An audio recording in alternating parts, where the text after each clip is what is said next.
Zaccharie Risacher was one of the most controversial number one picks we've seen in a long time.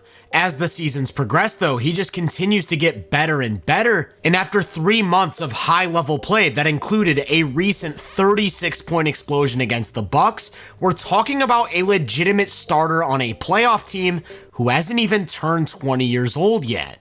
Risacher spends almost all of his time on offense playing away from the ball, which means that a lot of his scoring comes as a spot-up shooter. To start the season, he was real up and down from the three-point line, but since the calendar year turned to 2025, he's been consistently productive. Since January 1st, he's attempted 136 catch-and-shoot threes, and he's converted on an impressive 41.9% of them.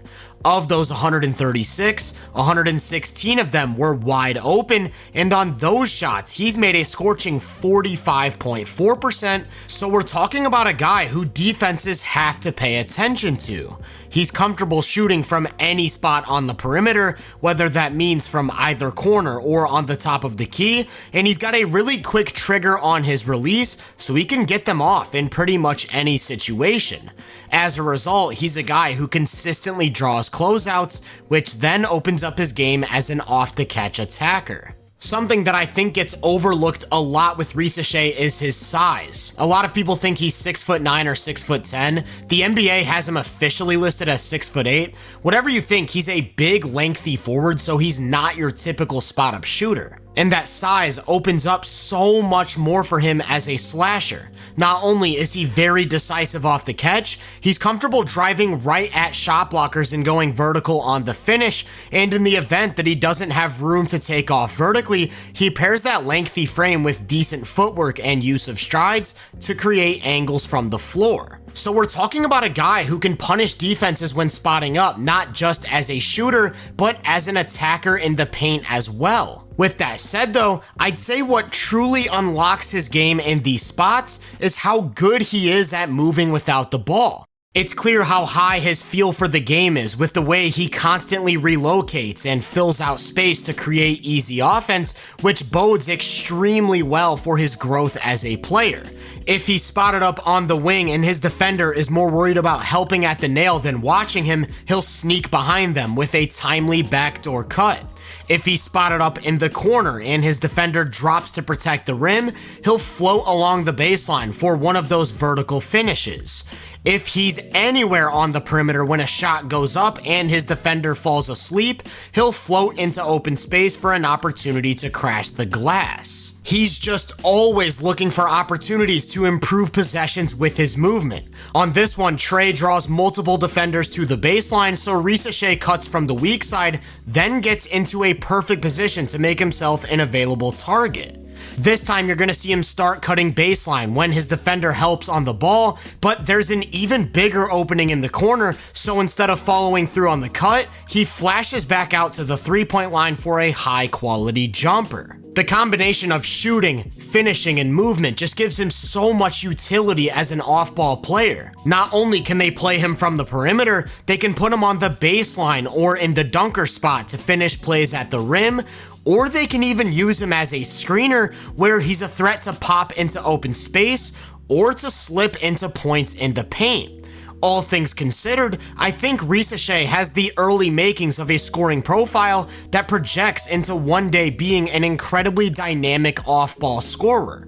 As time goes on, I'd only expect him to improve as a shooter, driver, and off-ball mover. He'll probably put some strength on over the years as well, which could unlock even more for him as an interior finisher. In my opinion, the bigger question mark is whether or not he'll ever develop into a legitimate on-ball creator, because those reps have been few and far between, and there really haven't been many flashes. Like I said, I expect him to put on some strength, but for now, he's pretty weak physically, which means he isn't always able to use his size to his advantage. Many guys make up for a lack of strength with their agility, but he also isn't the quickest or most explosive athlete on the floor, which means that he generally struggles to create separation without a screen. But with a screen, I think there have been some pretty decent possessions. He's pretty good at using his length to attack drop bigs, and he has really good touch as a finisher with both hands, so he can get to some quality shots. The main thing I'm watching for is whether or not he'll translate his spot-up shooting into some off-the-dribble shooting, because if so, that would open up a lot more for him, as defenses would have to worry about him stepping into open space off of screens. Another thing I'm watching for is his growth as a passer. As I mentioned, he spends almost all of his time away from the ball, which means we haven't gotten to see much of his decision making or tougher reads. Occasionally, he makes a decent pass here and there, but I haven't seen enough to make the claim of whether or not he'll ever be a good enough playmaker to justify giving him a bunch of touches. So for now, I'm a bit hesitant to say he has big on-ball creator potential. I think some of his limitations will be tough to overcome without some outlier leap as a shot maker or ball handler, but he's still just 19 years old and crazier things have happened, so I wouldn't be surprised if he proves me wrong. But even if he never takes that leap, I still think the Hawks hit on the #1 pick. Many will say that a top pick has to be a franchise type of player, or they're a bust, and while historically that might be the case, Risacher's feel for the game and talent as an off-ball scorer doesn't grow on trees, and those are often the type of guys who make or break championship teams, especially when you consider that he also has the tools to be very capable defensively. On a team that already features one of the game's best on-ball creators and playmakers in Trae Young, this is the exact type of wing you want as a complementary piece. And who knows, maybe with some more development in other areas, he could just turn out to be an all-star level player. If you enjoyed this breakdown, make sure to drop a like, subscribe, and turn my post notifications on to be first on more content. If you're interested in my more in-depth research, make sure to check out the Hoop Venue podcast and my social media profiles. You can find those links in the description. Feel free to let me know down in the comments what you think of Risacher. As always, I hope you all have a great day, and I'll catch you guys in the next one.